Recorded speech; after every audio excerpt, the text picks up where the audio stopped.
Welcome everybody to Shakti Activation Conversations with Kieran and Stu, Kieran Khalsa and Stu Schreiber.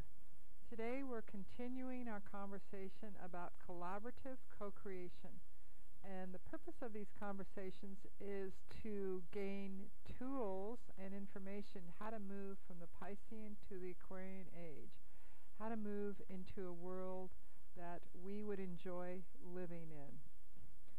So we talked the other day about first step of collaborative co-creation, first starting with the space of love, first creating a feeling of love among everyone that's participating.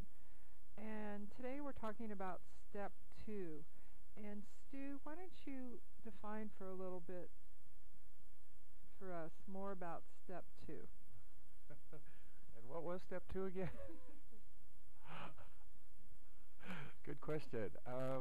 We were talking about it, weren't we? We were talking about finding the gift, like talking to people that they're a gift. Oh, yes. You talk from the frame of unwrapping the gift. Yes, absolutely. Learning to unwrap the gift. I suspect that the most powerful way for a team that I would want to play on to come together would be to come together in a field of valuing of each other.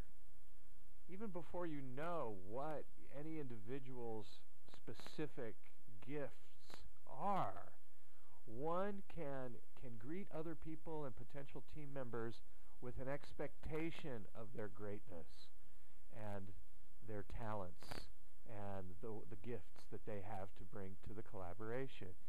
And my feeling is that as you create a field where people are embraced in that way and expected to make great contributions, that's when they're most likely to show up powerfully and make a great contribution. Yeah.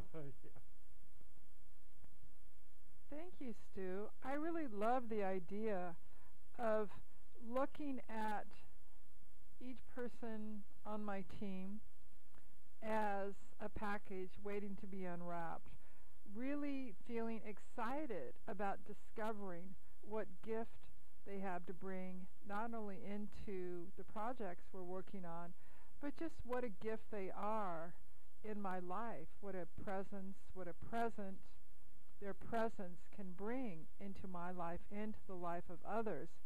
So looking through those eyes, maybe through the eyes of Santa Claus, or maybe through the eyes of a child receiving gifts under the Christmas tree, just feeling, I like the idea of feeling that excited of unwrapping each person's inherent, unique potential. To me, that brings forth a feeling of excitement, and now I have an energy, I have an emotion, an energy to work with, to move forward with. So the more I unwrap the gifts and the gifts of each of the team member, like I have the excitement of a child on Christmas Eve. I can't wait to see what presents Santa has brought me.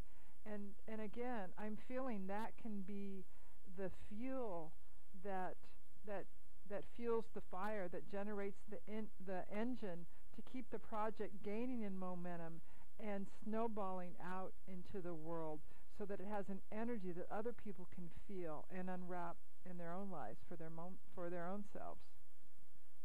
Yes, thank you. And as you were speaking, what was coming to my mind is how whether it's unwrapping the gift that other people are, or whether creating them in a space, creating a space for them where they unwrap the gift that they are themselves, that this whole idea goes hand in hand for me with the idea of loving variety, and that we're all individuals like snowflakes, no two exactly alike, and we're all different ages and different ethnicities and different color skin and different cultures that we come from.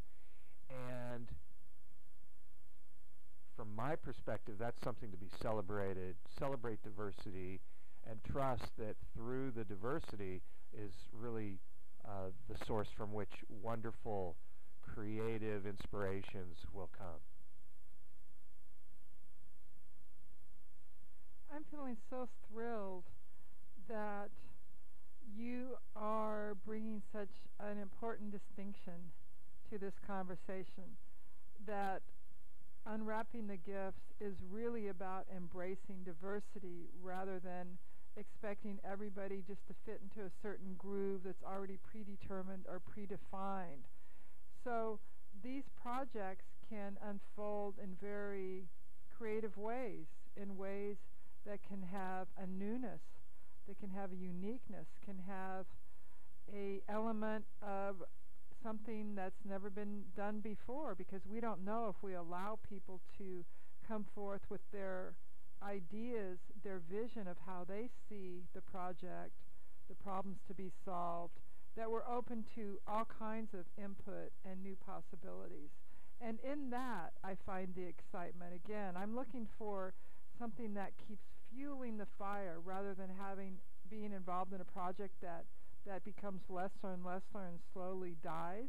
I'm looking for what's going to ignite something into a greater vision that spreads to others.